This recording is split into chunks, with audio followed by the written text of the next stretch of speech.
ನಮಸ್ಕಾರ ಸರ್.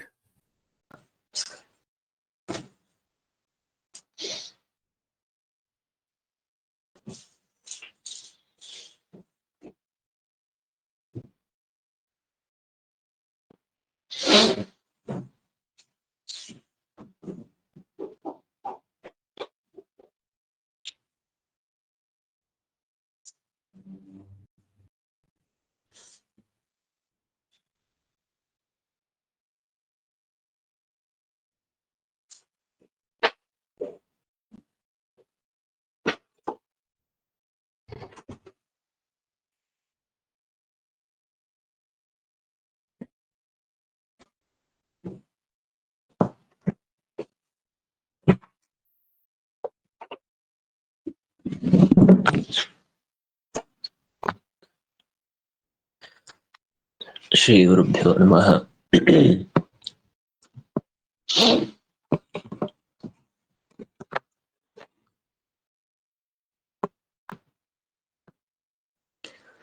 ಕೃಷ್ಣಂ ರಾಮಂ ನಾರಸಿಂಹಂ ವ್ಯಾಸಂ ನತ್ವಾ ಗುರೂಣಪಿ ಜಗನ್ನಾಥಾಖ್ಯೇತಿ ನಾಗ್ರೇತೆ ಸೂತ್ರದೀಪಿಕಾ ಅಬ್ರಹ್ಮಂ ಮಂಗರಹಿತಂ ಮದನಂ ಸದಾ ಆನಂದತೀರ್ಥಮತೃಂ ಭಜೆ ತಾಪತ್ರಯಾಪಹಂ ಚಿತ್ರೈಪದೇಸ್ಯ ಗಂಭೀರೆ ವಾಕ್ಯೆ ಮಾನೈರ್ಖಂಡಿತೈಃ ಗುರುಭಾವಂ ವಿಂದಯಂತಿ ಭಾತಿ ಶ್ರೀಜಯತೀರ್ಥವ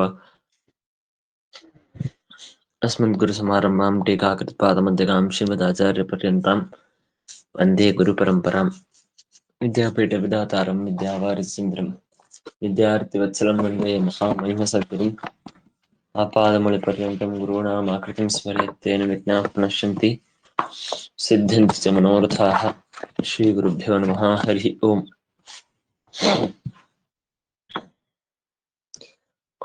ಓಂ ತದ್ಧೇತು ವ್ಯಪದೇಶಾಚ್ಚ ಓಂ.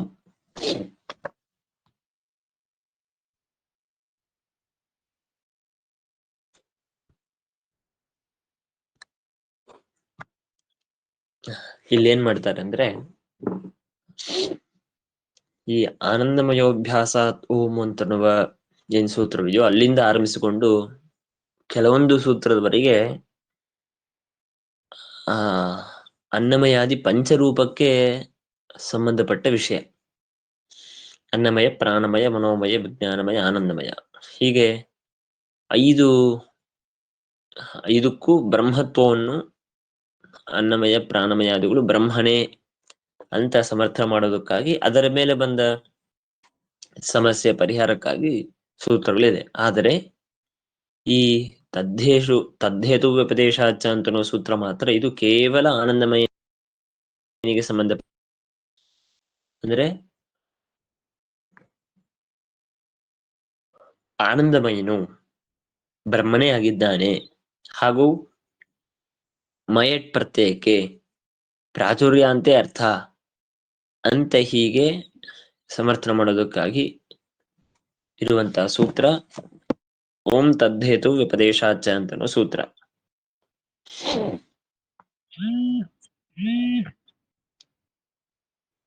ಹೇಗೆ ಇಲ್ಲಿ ಸೂತ್ರದ ಶಬ್ದ ವ್ಯವಸ್ಥೆ ಹೇಗೆ ಅಂತಂದ್ರೆ, ನಮಸ್ಕಾರ. ನಮಸ್ಕಾರ. ಇಲ್ಲಿ ಸೂತ್ರದ ಶಬ್ದದ ವ್ಯವಸ್ಥೆ ಹೇಗೆ ಅಂತಂದ್ರೆ,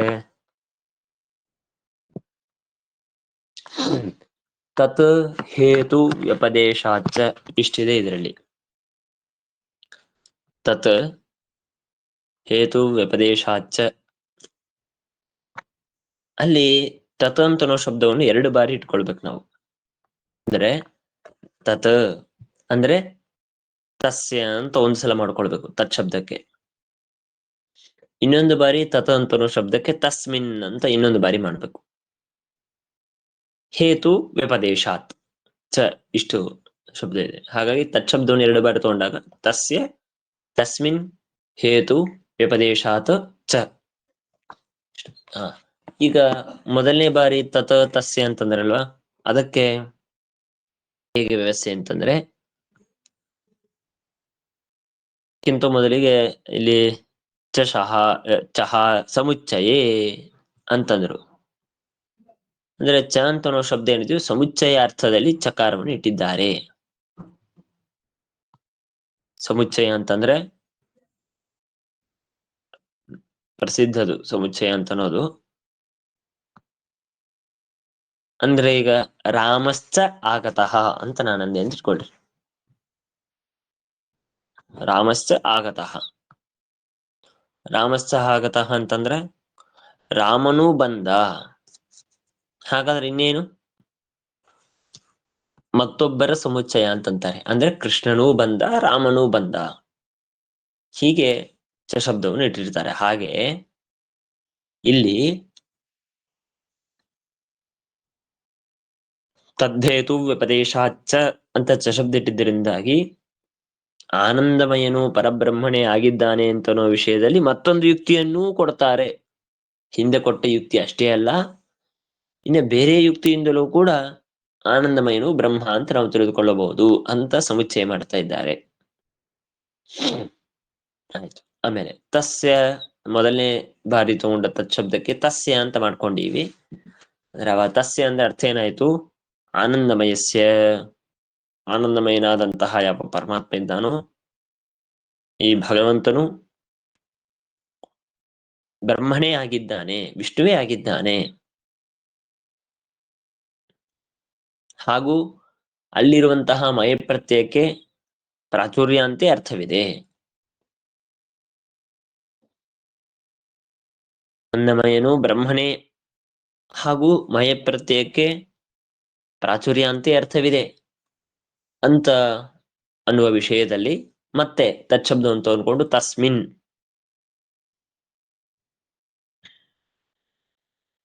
ಅಂದ್ರೆ ಅವನು ಪರಮಾತ್ಮನೇ ಆಗಿದ್ದಾನೆ ಅಂತ ಅನ್ನುವ ವಿಷಯದಲ್ಲಿ ಇದು ಒಂದು. ಅಥವಾ ಎರಡು ರೀತಿಯಾಗಿ ಇದಕ್ಕೆ ವ್ಯಾಖ್ಯಾನ ಮಾಡ್ತಾರೆ ತಸ್ಮಿನ್ ಅಂತ ಶಬ್ದಕ್ಕೆ.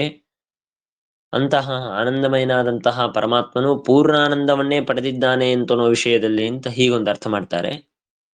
ಅಥವಾ ಈ ಆನಂದಮಯ ಪ್ರಕರಣದಲ್ಲಿ ಅಂತ ಮತ್ತೊಂದು ಅರ್ಥ ಮಾಡ್ತಾರೆ. ಒಟ್ಟು ಎರಡರೊಳಗೆ ಯಾವ್ದು ಅರ್ಥ ಹೋಗ್ಬೋದು. ಪರಮಾತ್ಮನಿಗೆ ಪೂರ್ಣವಾದ ಆನಂದವಿದೆ ಅಂತನ್ನುವ ವಿಷಯದಲ್ಲಿ ಇದು ಒಂದು.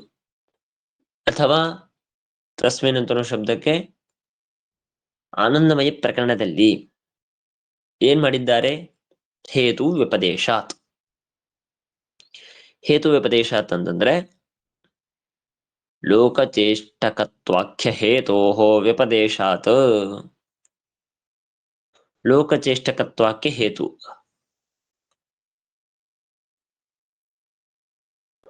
ಲೋಕಚೇಷ್ಟಕ ಅಂತಂದ್ರೆ ಭಗವಂತ ಇಲ್ಲದೇನೆ ಯಾರಿಗೂ ಯಾವ ಪ್ರವೃತ್ತಿಯೂ ಇಲ್ಲ.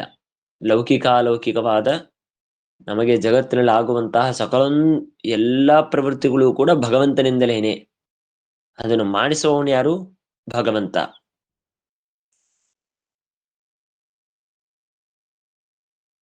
ಅಂದ್ರೆ ಆ ಮಾಡಿಸುವ ಪ್ರವೃತ್ತಿ ಕೆಲಸವನ್ನು ಮಾಡೋದು ಭಗವಂತ. ಹಾಗಾಗಿ ಈ ಹೇತು ಉಪದೇಶ ಮಾಡಿದ್ದರಿಂದಾಗಿ ಆನಂದಮಯನು ವಿಷ್ಣುವೇ ಅಂತ ಇಷ್ಟು ಹೇತು ಉಪದೇಶ ಅಂತ ಹೇಳಿದ್ರು. ಇಲ್ಲಿ ಆ ಹೇತುವನ್ನು ಹೇಳಿದ್ದು ಎಲ್ಲಿ ಅಂದ್ರೆ ಯಾವ ಶ್ರುತಿ, ಯಾವ ಶ್ರುತಿ ಅದು ಅಂತ ಕೇಳಿದ್ರೆ ಅದನ್ನು ಕೊಟ್ರು. ಕೋ ಹ್ಯೇವಾಣ್ಯಾತ್ ಇತಿ ಶ್ರುತೌ ಉಕ್ತತ್ವಾಚ್ಚ ಆನಂದಮಯ ವಿಷ್ಣುರೇವ ಇತ್ಯರ್ಥ. ಅಂದ್ರೆ ಶ್ರುತಿ ಏನಂತಂದ್ರೆ ಕೋ ಹ್ಯೇವಾಹನ್ಯ ಪ್ರಾಣ್ಯಾತ್ ಯದೇಶ ಆಕಾಶ ಆನಂದೋ ನ ಸ್ಯಾತ್ ಅಂತ ಶ್ರುತಿ. ಅಂದ್ರೆ ಕೋಹ್ಯೇವ, ಯಾರು ತಾನೇ ಸುಖಸ್ವರೂಪನಾದ ಪರಮಾತ್ಮನು ಇಲ್ಲದೆ ಹೋದರೆ ಪ್ರವೃತ್ತಿಯನ್ನು ಕ್ರಿಯೆಯನ್ನು ಮಾಡೋದಕ್ಕೆ ಸಾಧ್ಯವಿದೆ? ಕೋಹ್ಯೇವ, ಯಾರು ತಾನೇ ಸಾಧ್ಯ? ದೇವರು ಇಲ್ಲದೇನೆ, ದೇವರ ಪ್ರೇರಣೆ, ದೇವರು ನಮಗೆ ನಮ್ಮಲ್ಲಿ ನಿಂತು ಕ್ರಿಯೆಯನ್ನು ಮಾಡಿಸದೇ ಹೋದರೆ ಕಹ ಪ್ರಾಣ್ಯಾತ್, ಯಾರು ಜೀವಂತವಾಗಿ ತಾವು ಚೇಷ್ಟೆಗಳನ್ನು ಮಾಡೋದಕ್ಕೆ ಸಾಧ್ಯವಿದೆ? ಯಾವುದು ಕೋಹ್ಯವನ್ಯ ಪ್ರಾಣ್ಯ ಎದೆ ಆಕಾಶ ಆನಂದವನ ಸ್ಯಾತ್, ಸುಖ ಸ್ವರೂಪನಾದ ಆನಂದ ಶಬ್ದ ಪ್ರತಿಪಾದ್ಯನಾದ ಭಗವಂತ ಇಲ್ಲದೆ ಹೋದರೆ ಯಾರೂ ಬದುಕೋದಕ್ಕೆ ಸಾಧ್ಯವಿಲ್ಲ. ಹಾಗಾದರೆ ಲೋಕಚೇಷ್ಟಕ, ಎಲ್ಲರ ಚೇಷ್ಟೆಯನ್ನು ಹುಟ್ಟಿಸುವವನು ಭಗವಂತ. ಈ ಲೋಕಚೇಷ್ಟಕತ್ವ ಅಂತನ್ನುವ ಹೇತುವಿನಿಂದ ಏನ್ ಮಾಡಿದ್ರು ಅಂತಂದ್ರೆ ಆನಂದಮಯ, ಆನಂದ ಶಬ್ದ ಪ್ರತಿಪಾದ್ಯನಾದವರು ಭಗವಂತ ಅಂತ ಇಷ್ಟ ಹೇಳಿದ್ರು. ಇಲ್ಲಿ ಅದನ್ನು ಹೇಳುವಾಗ ಒಂದ್ ಮಾತು ಹೇಳಿದ್ರು. ಒಂದು ವೇಳೆ ಆನಂದಮಯನು ಬ್ರಹ್ಮ ಅಂತ ಆಗದೆ ಹೋದರೆ, ಮಯತ್ ಶಬ್ದಕ್ಕೆ ಪ್ರಾಚುರ್ಯ ಅಂತ ಅರ್ಥ ಇಲ್ಲದೆ ಹೋದರೆ, ಆಗ ಆಕಾಶ ಶಬ್ದ ಪ್ರತಿಪಾದ್ಯನಾದ ಪರಮಾತ್ಮ, ಆ ಶ್ರುತಿಯಲ್ಲಿ ಆಕಾಶ ಅಂತ ಕರೆದಿದ್ದಾರೆ ಭಗವಂತನನ್ನು. ಆ ಸಮಂತಾತ್ ಕಾಶತೆ ಇತಿ ಆಕಾಶ ಅಂತ ಅರ್ಥ ಮಾಡ್ಕೊಳ್ಬಹುದು. ಅಂದ್ರೆ ತುಂಬಾ ಚೆನ್ನಾಗಿ ಸಮಗ್ರವಾದ ದೇಶದಲ್ಲಿ ಎಲ್ಲಾ ಕಡೆಗೆ ಪರಮಾತ್ಮನು ಶೋಭಿಸ್ತಾ ಇದ್ದಾನೆ ಅಂತನೋ ಕಾರಣಕ್ಕಾಗಿ, ಜಗದ್ವ್ಯಾಪ್ತನಾಗಿದ್ದಾನೆ ಅಂತನೋ ಕಾರಣಕ್ಕಾಗಿ ಆಕಾಶ. ನಾವೀಗ ಆಕಾಶವನ್ನು ಆಕಾಶ ಅಂತ ಯಾಕೆ ಕರಿತೇವೆ? ನಾವ್ ಎಲ್ಲೆಲ್ಲ ನೋಡ್ತೇವೋ ಕಣ್ಣಿಂದ ಎಲ್ಲಾ ಕಡೆಗೆ ಆಕಾಶ ಕಾಣಿಸತ್ತೆ. ಆ ಸಮಂತಾತ್ ಕಾಶತೆ. ಹಾಗಾದ್ರೆ ಮುಖ್ಯವಾಗಿ ಆಕಾಶ ಯಾರು? ಭಗವಂತ. ಅಂತಹ ಆಕಾಶ ಶಬ್ದ ಪ್ರತಿಪಾದ್ಯನಾದ ಪರಮಾತ್ಮ ಪೂರ್ಣವಾದ ಆನಂದವನ್ನು ಪಡೆದಿದ್ದಾನೆ ಅಂತನ್ನೋದಕ್ಕೆ ಹೇತುವನ್ನು ಹೇಳಬಾರದಾಗಿತ್ತು. ಓಹ್ಯೇವಾನ್ಯತ್ ಪ್ರಾಣ್ಯಾತ್ ಅಂತನೋ ಕಡೆಗೆ. ಅದೇ ಭಗವಂತ ಪೂರ್ಣವಾದ ಆನಂದವನ್ನು ಪಡೆದಿದ್ದಾನೆ ಅಂತನೋ ಅದಕ್ಕೇನೆ ಕಾರಣವನ್ನು ಕೊಟ್ಟಿದ್ದಾರೆ, ಕೋಕ್ಷೇವಾನ್ಯತ್ ಪ್ರಾಣ್ಯಾತ್ ಅಂತನೋದು. ಹಾಗಾಗಿ ಏನಾಯ್ತು? ಆನಂದಮಯನು ಬ್ರಹ್ಮನೇ, ಮೈ ಪ್ರತ್ಯೇಕ ಪ್ರಾಚುರ್ಯ ಅಂತನೋ ಅರ್ಥ ಮಾಡಿ ಸ್ವೀಕಾರ ಮಾಡಬೇಕು ಅಂತ ಇಷ್ಟು. ಇಲ್ಲಿ ನಮಗೊಂದು ಗೊತ್ತಾಗೋದಿಲ್ಲ, ಏನಂದ್ರೆ ಪರಮಾತ್ಮ ಇವನು ಪೂರ್ಣವಾದ ಆನಂದವನ್ನು ಪಡೆದಿದ್ದಾನೆ. ಯಾಕೆ? ಅವನು ಇಲ್ಲದೆ ಹೋದರೆ ಯಾರಿಗೂ ಪ್ರವೃತ್ತಿ ಇಲ್ಲ ಅಂತಂದ್ರೆ, ಪೂರ್ಣವಾದ ಆನಂದವನ್ನು, ಸ್ವಲ್ಪ ಇಲ್ಲಿ ವಿಷಯ ಇದೆ. ಏನಂದ್ರೆ ಪೂರ್ಣವಾದ ಆನಂದವನ್ನು ಪಡೆದಿದ್ದಾನೆ ಅಂತ ಅನ್ನೋದಕ್ಕೆ ಏನ್ ಹೇಳ್ಬೇಕು? ಅವನು ಪೂರ್ಣವಾದ ಆನಂದವನ್ನು ಪಡೆದಿದ್ದಾನೆ ಅಂತ ಅನ್ನೋ ವಿಷಯದಲ್ಲಿ ಏನಾದ್ರೂ ಒಂದು ಪ್ರಮಾಣ ಕೊಡ್ಬೇಕು. ಆದರೆ ಇಲ್ಲೇನ್ ವಿಚಾರ ಮಾಡ್ತಾರೆ ಅಂತಂದ್ರೆ, ಇದಕ್ಕೆ ಅನುವ್ಯಾಖ್ಯಾನದಲ್ಲಿ ಕಾರಣ ಸೂಚನೆ ಮಾಡಿದ್ದಾರೆ. ಏನಂದ್ರೆ ಒಟ್ಟು ಜಗತ್ತಿನಲ್ಲಿ ಒಂದು ಕೆಲಸ ಮಾಡ್ತೇವೆ ನಾವು ಅಂತಂದ್ರೆ ಅದು 4 ಕಾರಣ ಇರಬೇಕು. ಇದಕ್ಕೆ ಹೇಳುವಾಗ ಈಶ್ವರಾಹ ಸುಖೀ ಭವಿತುಮರ್ಹತಿ ಪ್ರವೃತ್ತಿ ಕಾರಣತ್ರಯ ರಹಿತತ್ವೇ ಸತಿ ಪ್ರವೃತ್ತಿಮತ್ವಾತ್ ಅಂತಿಷ್ಟಂತಾರೆ. ಅಂದ್ರೆ ಈಶ್ವರನು ಸುಖ ಸ್ವರೂಪ. ಅದಕ್ಕೆ ಶ್ರುತಿಯನ್ನು ಕೊಡ್ತಾರೆ. ಯದಾ ವೈ ಸುಖಂ ಲಭತೆ ಅಥ ಕರೋತಿ ನಾ ಸುಖಂ ಲಬ್ಧ್ವಾ ಕರೋತಿ ಸುಖಮೇವ ಲಬ್ಧ್ವಾ ಕರೋತಿ ಅಂತ ಇತ್ಯಾದಿಯಾಗಿ, ಯೋ ವೈ ಭೂಮ ತತ್ ಸುಖಂ, ಹೀಗೆ ಅನೇಕ ಶ್ರುತಿ ಇದೆ. ಇರಲಿ. ಹಾಗಾದ್ರೆ ಈಶ್ವರನು ತಾನು ಸುಖ ಸ್ವರೂಪನಾಗಿದ್ದಾನೆ. ಯಾಕೆಂದ್ರೆ ನಮ್ಮ ಪ್ರವೃತ್ತಿ ಅಂತಂದ್ರೆ ನಾವು ಮಾಡುವ ಕ್ರಿಯೆಗಳು. ಆ ಪ್ರವೃತ್ತಿಗೆ ಒಟ್ಟಾರೆ ಇರುವಂತಹ ಕಾರಣ 4. ಅದು 4 ಏನು ಅಂತ ನಾನು ಹೇಳ್ತೇನೆ. 4 ಕಾರಣಗಳು. ಆ 4 ಕಾರಣಗಳಲ್ಲಿ 3 ಕಾರಣ ಭಗವಂತನಲ್ಲಿ ಸಂಭವಿಸುವುದಿಲ್ಲ. ಅದಿಲ್ಲದೇನೆ ಒಂದು ಕಾರಣವನ್ನು ಪಡೆದಿದ್ದಾನೆ. ಹಾಗಾಗಿ ಅವನು ಸುಖ ಸ್ವರೂಪ. ಏನಿದು? ಏನು ಅರ್ಥವಾಗೋದಿಲ್ಲ. 3 ಕಾರಣ ಅದು ಇಲ್ಲದೆ ಇದ್ರು ಇನ್ನೊಂದು ಕಾರಣವಿದೆ, ಆದ್ದರಿಂದ ಅವನು ಸುಖ ಸ್ವರೂಪ ಅಂತಂದ್ರು. ಅದಕ್ಕೆ ಶ್ರೀಮದಾಚಾರ್ಯ ಹೇಳುವಾಗ ಅನುವ್ಯಾಖ್ಯಾನದಲ್ಲಿ ತಿಳಿಸ್ತಾರೆ, ಯತ್ಪ್ರವೃತ್ತಿಶ್ಚ ನೃತ್ತಗಾನಾದಿಕಾ ಸುಖಾತ್ ದುಃಖಾದ್ ರೋಗಾದಿಕಾ ಚೈವ ಸರ್ವಕರ್ತೃತ್ವತೋಸ್ಯ ಚ ಸರ್ವಶಕ್ತೇರ್ನ ದುಃಖಂ ಸ್ಯಾತ್ ಅಂತ ಹೇಳಿ ಈ ತದ್ದೇತು ವ್ಯಪದೇಶಾಚ ಅಂತ ಸೂತ್ರಕ್ಕೆ ವ್ಯಾಖ್ಯಾನ ಮಾಡುವ ಪ್ರಸಂಗದಲ್ಲಿ ಹೇಳಿದ್ದಾರೆ. ಏನಂತಂದ್ರೆ, ಕೆಲವರಿಗೆ ಸುಖೋದ್ರೇಕವಾಯಿತು, ತುಂಬಾ ಸುಖವಾಯಿತು. ಉದಾಹರಣೆಗೆ ಆ ಶರೆಯನ್ನು ಕುಡಿತಾರೆ, ಸುರಾಪಾನವನ್ನು ಮಾಡ್ತಾರೆ. ಅವಾಗ ಮಾಡಿದಾಗ ಅವರಿಗೆ ಸುಖೋದ್ರೇಕವಾಯ್ತು. ಮಾಡಿದಾಗ ಅವ್ರು ಏನ್ ಮಾಡ್ತಾರೆ? ನೃತ್ಯಗಾನಾದಿನ, ನೃತ್ಯವನ್ನು ಮಾಡ್ತಾರೆ, ನರ್ತನೆ ಮಾಡ್ತಾರೆ, ಏನೋ ಹುಚ್ಚುಚ್ಚಾಗಿ ಮಾಡ್ತಾರೆ. ಅವರ ಮೈ ಮೇಲೆ ಅವರಿಗೆ ರಕ್ಷೆ ಇರೋದಿಲ್ಲ. ಇದೆಲ್ಲ ಹೇಗೆ? ಸುಖೋದ್ರೇಕದಿಂದಾಗಿ ನೃತ್ಯವನ್ನು ಮಾಡ್ತಾರೆ. ಹಾಗಾದ್ರೆ ನೃತ್ಯಾದಿಗಳಲ್ಲಿ ಉನ್ಮತ್ತರಿಗೆ ಮಾಡುವ ಪ್ರವೃತ್ತಿಗೆ ಕಾರಣ ಯಾವುದಾಯ್ತು? ಸುಖೋದ್ರೇಕ. ಇದು ಭಗವಂತನಲ್ಲಿ ಇದೆಯಾ? ಸರ್ವಥ ಇಲ್ಲ. ಒಂದ್ ನಿಮಿಷ ಇದೆಲ್ಲ ನಾನು ಮೊದಲಿಗೆ 4 ಮುಗಿಸ್ಬಿಡ್ತೇನೆ, ಆಮೇಲೆ ಭಗವಂತನ ನಾನು ವಿಚಾರ ಮಾಡ್ತೇನೆ. ಹಾಗಾಗಿ ನೃತ್ಯವನ್ನು ಮಾಡೋದ್ರಲ್ಲಿ ಪ್ರವೃತ್ತನಾಗ್ತಾರೆ ಉನ್ಮತ್ತರು. ಆಮೇಲೆ ಇನ್ನ ಕೆಲವರು ಅಳತಾರೆ. ಅದೆಲ್ಲ ಯಾಕೆ ಮಾಡೋದು? ದುಃಖೋದ್ರೇಕ. ತುಂಬಾ ದುಃಖವಾಗಿದೆ, ಹಾಗಾಗಿ ದುಃಖದ ಸಂಕೇತವಾದ ಅಳುವು, ಅಳೋದು ಇತ್ಯಾದಿಯಾದ ತುಂಬಾ ಸಂಕಟವನ್ನು ಮಾಡಿಕೊಂಡು ಕೂಡೋದು, ಹೀಗೆ ಇದು ದುಃಖೋದ್ರೇಕದಿಂದ ಪ್ರವೃತ್ತಿ. ಅದಾದ್ಮೇಲೆ ಸುಖರಾಗ. ಸುಖರಾಗ ಅಂದ್ರೆ ರಾಗ ಅಂತಂದ್ರೆ ಅದರಲ್ಲಿ ಆಸಕ್ತಿ, ಆಸೆ ಅಂತಂತೇವಲ್ಲ ಹಾಗೆ. ಸುಖ ಬೇಕು ಅಂತ ಆಸೆ. ಅದಕ್ಕಾಗಿ ಭೋಜನವನ್ನು ಅಥವಾ ಇನ್ನು ನಮಗೆ ಬೇಕಾದಂತಹದ್ದನ್ನು ಸಾಧಿಸುವುದಕ್ಕಾಗಿ ಒಂದು ಕೆಲಸವನ್ನು ಮಾಡುವಂತಹ ಕೆಲಸವನ್ನು ಮಾಡ್ತಾರೆ. ಇದು ಸುಖ ರಾಗದಿಂದಾಗಿ ಮಾಡುವ ಕೆಲಸ. ಇನ್ನ ಕೊನೆಯದು ದುಃಖದ್ವೇಷ. ದುಃಖದ್ವೇಷ ಏನು? ದುಃಖದಲ್ಲಿ ದ್ವೇಷ. ದುಃಖ ಕಂಡ್ರೆ ಬೇಡ ಅಂತ ಹೇಳೋದು. ಸುಖಮೇವ ಮೇ ಸ್ಯಾತ್ ಸದಾ ದುಃಖಂ ಅನಾಗಪಿ ಮಾಭೂತ್. ಸುಖವೇ ನನಗಬೇಕು, ದುಃಖ ಸರ್ವತಾ ಬೇಡ. ಹಾಗಾಗಿ ಆ ದುಃಖದಲ್ಲಿ ದ್ವೇಷ ಮಾಡೋದು. ಆ ದುಃಖದಲ್ಲಿ ದ್ವೇಷ ಇದ್ದದ್ರಿಂದ ಏನ್ ಮಾಡ್ತಾನೆ ಒಬ್ಬ ಪುರುಷ? ತನ್ನ ಕಾಲಿಗೆ ಒಂದು ಮುಳ್ಳು ಚುಚ್ಚಿದೆ ಅಂತ ಇಟ್ಕೊಳ್ರಿ.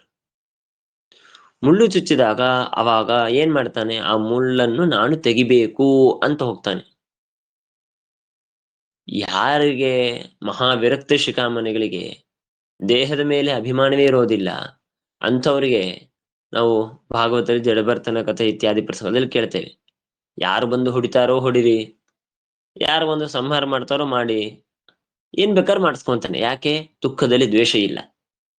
ಹಾಗಾದ್ರೆ ನನಗೆ ನನ್ನ ಕಾಲಿನಲ್ಲಿ ಮುಳ್ಳು ಚುಚ್ಚಿದಾಗ ಅದನ್ನು ತೆಗೆಯೋದಕ್ಕೆ ನಾನು ಹೋಗ್ತೇನೆ ಅಂದ್ರೆ ಅದಕ್ಕೆ ಕಾರಣವೇನು? ದುಃಖದ್ವೇಷ. ಅದು ಮಹಾನುಭಾವರಿಗೆ ಇರೋದಿಲ್ಲ, ನಮಗಿದೆ, ಆದ್ದರಿಂದ ನಾವು ಪ್ರವೃತ್ತಿಯನ್ನು ಮಾಡ್ತೇವೆ. ಸೊ ಹಾಗಾಗಿ ಇಲ್ಲಿ ಏನಾಯ್ತು? ಇದು ಒಟ್ಟು ಜಗತ್ತಿನಲ್ಲಿ ಯಾರೇ ಒಬ್ಬರು ಒಂದು ಕೆಲಸವನ್ನು ಮಾಡಬೇಕು ಅಂದ್ರೆ 4 ಕಾರಣ, ಬೇರೆ ಯಾವ ಕಾರಣವೂ ಇಲ್ಲ. ಒಂದು ಪ್ರವೃತ್ತಿ, ಒಂದು ಕ್ರಿಯೆ ಒಂದನ್ನು ನಾವು ಮಾಡಬೇಕು, ಹುಟ್ಟಿಸ್ಬೇಕು, ಅಥವಾ ಯಾರೇ ಜಗತ್ತಿನಲ್ಲಿ ಮಾಡಬೇಕು ಅಂತಂದ್ರು ಕೂಡ ಈ 4 ಕಾರಣದಿಂದಲೇನೆ ಮಾಡಬೇಕು. ಈ 4 ಬಿಟ್ಟು ಬೇರೆ ಯಾವುದೂ ಇಲ್ಲ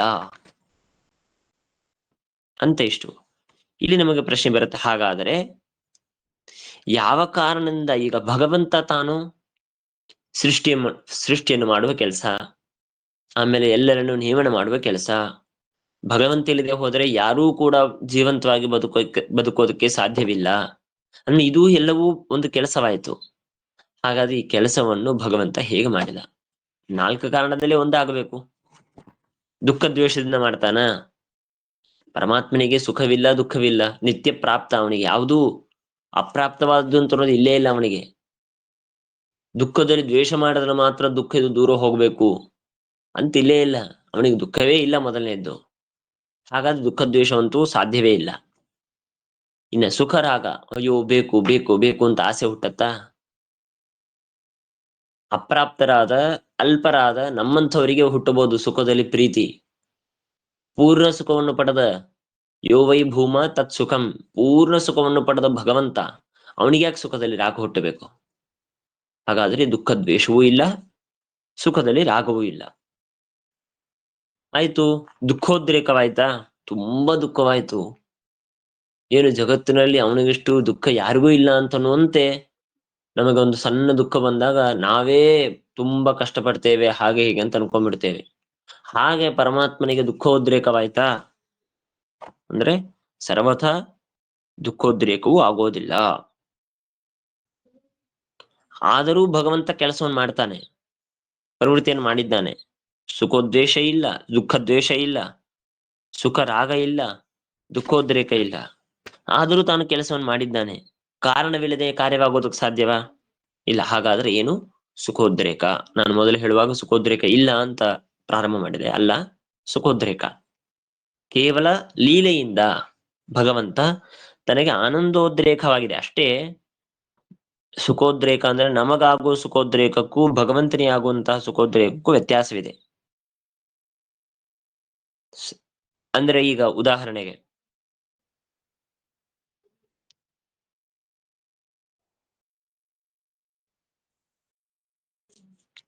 ನಾನು ನನಗೆ ನನ್ನ ವಿಷಯದಲ್ಲೂ ಅಷ್ಟೇ, ಯೋಗ್ಯತೆಯನ್ನು ಮೀರಿ ನನಗೆ ಸುಖ ಸಿಕ್ಕಿತು ಅಂತೂ ಅರ್ಥವಲ್ಲ. ಸುಖವೇ ನನಗೆ ತುಂಬಾ ದಿನ 10 ದಿನದಿಂದ ಅನುಭವಿಸೋಕ್ ಸಾಧ್ಯವಾಗಿಲ್ಲ, ಇವತ್ತು ಸಿಕ್ತು, ಆ ಅರ್ಥದಲ್ಲಿ ಸುಖೋದ್ರೇಕ ಅಂತ ವ್ಯವಹಾರ ಮಾಡೋದು ಈ ನಮ್ಮ ವಿಷಯದಲ್ಲಿ. ಇನ್ನ ಪರಮಾತ್ಮನಲ್ಲಿ ಸುಖೋದ್ರೇಕ ಅಂದ್ರೆ ಅರ್ಥವೇನು? ಅವನಿಗೆ ಪಾಪ ಸುಖ ಇವತ್ತು ಹೆಚ್ಚಾಯ್ತು, ನಾಳೆ ಕಮ್ಮಿ ಆಯ್ತು, ನಾಳದ್ದು ಹೆಚ್ಚಾಯ್ತು, ಹೀಗೆ ಸುಖ ಉದ್ರೇಕ ಅಂತಂತಾರ ಅಂದ್ರೆ ಹಾಗಲ್ಲ. ಪರಮಾತ್ಮ ಕೇವಲ ಲೀಲೆಯಿಂದ, ಪರಮಾತ್ಮನಿಗೆ ಪೂರ್ಣವಾದ ಸುಖ ಯಾವಾಗಲೂ ಇದೆ, ಆದ್ರೆ ಲೀಲೆಯ ಭಗವಂತ ಉದ್ರೇಕವಾದಂತೆ ತೋರಿಸಿ ತಾನು ಪ್ರತಿಯೊಂದು ಕಾರ್ಯವನ್ನು ಮಾಡ್ತಾನೆ. ಹಾಗಾದ್ರೆ ಜಗತ್ ಸೃಷ್ಟಿಯಾದಿ ಪ್ರತಿಯೊಂದು ವ್ಯಾಪಾರವನ್ನು ಕೂಡ ಪರಮಾತ್ಮ ಹೋದ್ರೇಕ ರೂಪವಾದ ಕಾರಣದಿಂದ ಮಾಡಿದ. ಆದ್ದರಿಂದಾಗಿ ಈಶ್ವರನು ಸುಖರೂಪಿ. ಯಾಕೆ? ಸುಖೋದ್ರೇಕ ರೂಪವಾದ ಕಾರಣವನ್ನು ಇಟ್ಟುಕೊಂಡು ತಾನು ಕೆಲಸವನ್ನು ಮಾಡ್ತಾ ಇದ್ದಾನೆ. ಹಾಗಾಗಿ ಈ ಕೋಹ್ಯೇವಾನ್ಯ ಪ್ರಾಣ್ಯಾತ್ ಅಂತನೋ ಶ್ರುತಿಯಲ್ಲಿ ಭಗವಂತ ಸುಖ ಸ್ವರೂಪನಾಗಿದ್ದಾನೆ ಅಂತನೋ ವಿಷಯದಲ್ಲಿ ಹೇತುವನ್ನು ಜಗಶ್ಚೇಷ್ಟಕತ್ವ, ಜಗತ್ತಿನ ಪ್ರತಿಯೊಂದು ಚೇಷ್ಟೆಗಳನ್ನು ಮಾಡಿಸುತ್ತಾನೆ ಅಂತ ಹೇಳಿ ಹೀಗೆ ಹೇತುವನ್ನು ಕೊಟ್ರು. ಹಾಗಾಗಿ ಇದರಿಂದಾಗಿ ಏನ್ ಸೂಚನೆ ಮಾಡಿದ್ರು ಅಂದ್ರೆ ತತ್ ತಸ್ಯ ಹೇತು ವ್ಯುಪದೇಶಾತ್, ತತ್ ವಿಷ್ಣೋ ಭಗವಂತನ ತಸ್ಮಿನ್ ಆ ಪೂರ್ಣಾನಂದತ್ವ ವಿಷಯದಲ್ಲಿ, ಸುಖ ಸ್ವರೂಪನಾಗಿದ್ದಾನೆ ಅಂತನೋ ವಿಷಯದಲ್ಲಿ ಹೇತು ವ್ಯುಪದೇಶಾತ್ ಚ ಹೇತು ಜಗಚ್ಚೇಷ್ಟಕತ್ವ ಅಂತನ್ನೋದು ಹೇತು. ಸಮಗ್ರವಾದ ಜಗತ್ತಿನ ಚೇಷ್ಟೆಯನ್ನು ಮಾಡ್ತಾನೆ. ಇದು ಹೇಗೆ ಹೇತು ಆಯ್ತು ಅಂದ್ರೆ, ಜಗತ್ತಿನ ಚೇಷ್ಟೆ ಕೆಲಸವನ್ನು ಮಾಡ್ತಾನೆ ಅಂದ್ರೆ ಹೇಗೆ ಮಾಡಿದ? ಅದಕ್ಕೆ ನಾನು ಹೇಳಿದ್ದು ಯಾವುದು, 4 ಕಾರಣದಲ್ಲಿ ಸುಖೋದ್ರೇಕ ರೂಪವಾದ ಕಾರಣವನ್ನು ಪಡೆದಿದ್ದಾನೆ. ಹಾಗಾಗಿ ಅವನು ಚೇಷ್ಟೆಯನ್ನು ಪಡೆದು ಚೇಷ್ಟೆಯನ್ನು ಮಾಡಿದ್ದಾನೆ. ಹಾಗಾಗಿ ಅವನು ಪೂರ್ಣ ಸುಖವನ್ನು ಪಡೆದಿದ್ದಾನೆ. ಅಂತಹ ಪೂರ್ಣ ಸುಖವನ್ನು ಪಡೆದ ಪರಮಾತ್ಮನೇ ಆನಂದಮಯ ಶಬ್ದ ಪ್ರತಿಪಾದ್ಯ, ಪ್ರಾಚುರ್ಯಾರ್ಥಕವಾದ ಮಯ ಪ್ರತ್ಯಯ ಅದರಿಂದ ಒಳಗೊಂಡಂತಹ ಆನಂದಮಯ ಅಂತನೋ ಶಬ್ದ ಇದು ಪರಮಾತ್ಮನನ್ನೇ ಪ್ರತಿಪಾದನೆ ಮಾಡುತ್ತೆ, ಹೊರತು ಬೇರೆಯವರನ್ನು ಸರ್ವದಾ ಪ್ರತಿಪಾದನೆ ಮಾಡುವುದಿಲ್ಲ.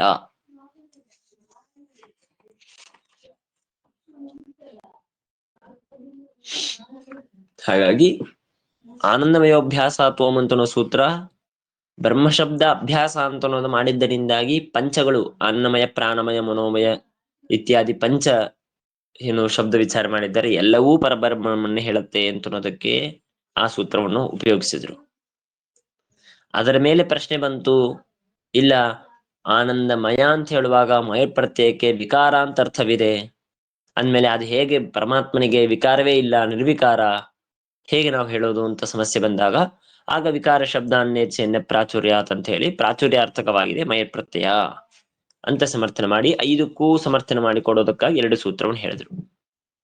ಆಮೇಲೆ ಈ ತದ್ದೇತು ವ್ಯಪದೇಶಾಚ ಅಂತನೋ ಸೂತ್ರದಲ್ಲಿ ಕೇವಲ ಆನಂದಮಯನಿಗೆ ಮಾತ್ರ ಬ್ರಹ್ಮತ್ವವನ್ನು ಸಮರ್ಥನೆ ಮಾಡೋದಕ್ಕಾಗಿ ಇನ್ನೊಂದು ಪ್ರತ್ಯೇಕವಾದ ಒಂದು ಯುಕ್ತಿಯನ್ನು ಕೊಟ್ಟು ಸಮರ್ಥನೆ ಮಾಡೋದಕ್ಕಾಗಿ ಹೇತು ವ್ಯಪದೇಶವನ್ನು ಮಾಡಿ ಕೋಹ್ಯೇವಾನ್ಯತ್ ಪ್ರಾಣ್ಯಾತ್ ಯದೇಶ ಆಕಾಶ ಆನಂದೋನ ಸ್ಯಾತ್ ಅಂತ ಹೇಳಿ ಅದೊಂದು ಪ್ರತ್ಯೇಕವಾದ ಶ್ರುತಿಯಿಂದಾಗಿ ಸಮರ್ಥನೆ ಮಾಡಿ ಆನಂದಮಯನು ಬ್ರಹ್ಮನೇ ಆಗಿದ್ದಾನೆ. ಯಾಕೆ? ಹೇತು ಉಪದೇಶವನ್ನು ಮಾಡಿದ್ದಾರೆ, ಜಗಚ್ಚೇಷ್ಟಕತ್ವಾತ್ ಅಂತನೋ ಹೇತುವನ್ನು ಉಪದೇಶ ಮಾಡಿದ್ದರಿಂದಾಗಿ ಅವನೇ ಅಂತನ್ನೋದಕ್ಕಾಗಿ ಇಲ್ಲಿ ಸಮರ್ಥನೆ ಮಾಡಿದ್ರು. ಇನ್ನು ಮುಂದೆ ಈ ಮುಂದಿನ ಓಂ ಮಾಂತ್ರವರ್ಣಿಕಮೇವಚ ಗೀಯತೆ ಓಂ ಅಂತನ್ನುವ ಮತ್ತೊಂದು ಸೂತ್ರ, ಅಲ್ಲಿ ಏನ್ ಮಾಡ್ತಾರೆ ಅಂತಂದ್ರೆ, ಇಲ್ಲಿ ಅನ್ನಮಯ ಪ್ರಾಣಮಯ ಮನೋಮಯ ಇತ್ಯಾದಿ ಪಂಚಗಳು ಬ್ರಹ್ಮನೇ ಅಂತನ್ನೋದಕ್ಕೆ ಮಂತ್ರವರ್ಣದಲ್ಲಿ ಬ್ರಹ್ಮನ ಲಕ್ಷಣ ಏನು ಅಂತ ಪ್ರಶ್ನೆ ಮಾಡಿದಾಗ ಸತ್ಯಂ ಜ್ಞಾನಮನಂತಂ ಬ್ರಹ್ಮ ಯೋ ವೇದ ನಿಹಿತಂ ಗುಹಾಯಾಂ ಪರಮೇ ವ್ಯೋಮನ್ ಅಂತ ಹೇಳಿ ಬ್ರಹ್ಮನ ಲಕ್ಷಣವನ್ನು ಮುಂದೆ ಹೇಳಿದ್ದಾರೆ.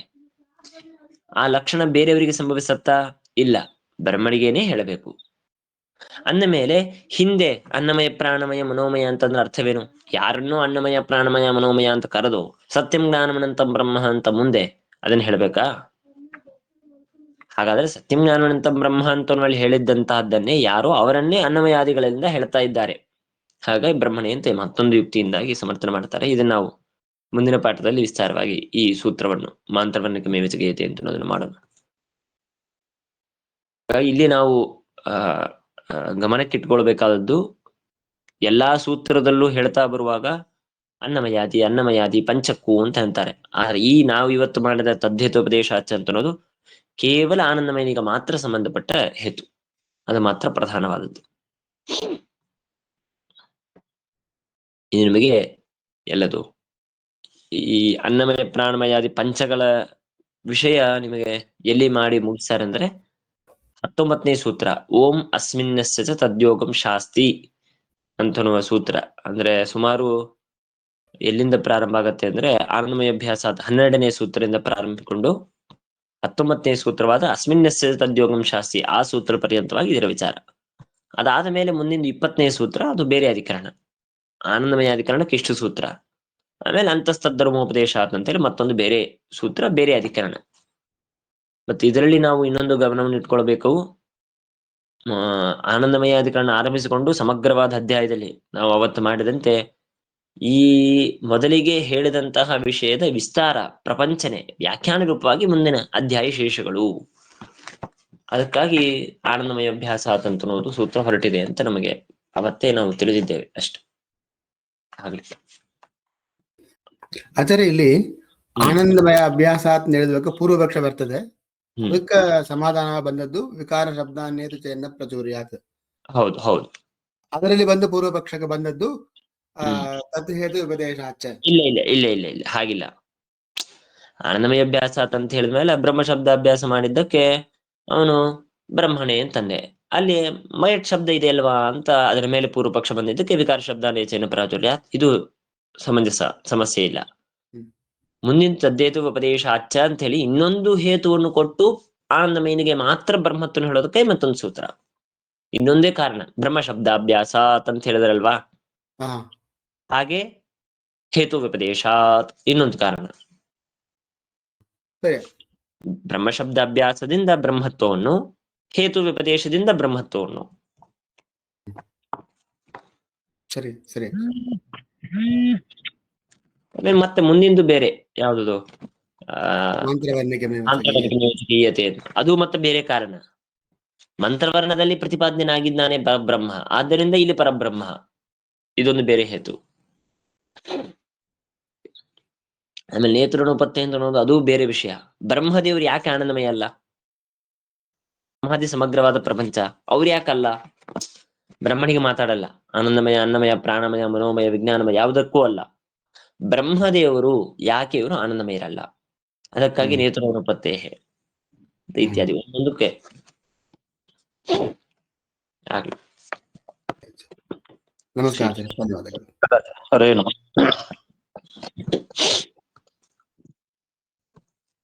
ಜ್ಞಾನಂ ಹರೇ ಪೂಜಾ ಹರೇ ಸದಾ ಹರೇ ಧೀರಂ ಚ ಸರ್ವತ್ರ ಇತ್ಯೇವಂ ನ್ಯಾಸೋ ಸ್ಮೃತಃ.